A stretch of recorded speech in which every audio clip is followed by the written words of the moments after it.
Top quality और consistent performance के लिए सिर्फ सिल्वर पंप नाम याद रखना। વિસ્ફોટ બાદ આગની ઘટના બની છે અને આગને કાબૂમાં લેવા સતત ઓપરેશન યથાવત છે।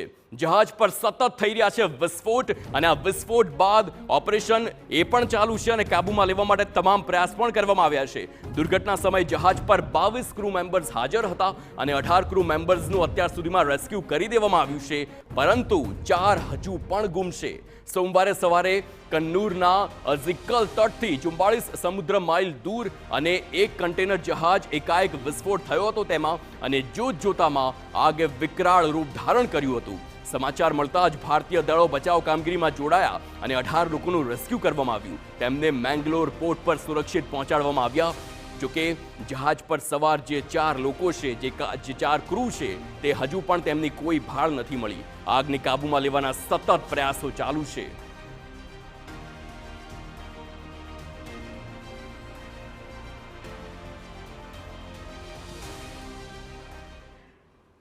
સમાચાર મહારાષ્ટ્ર સામે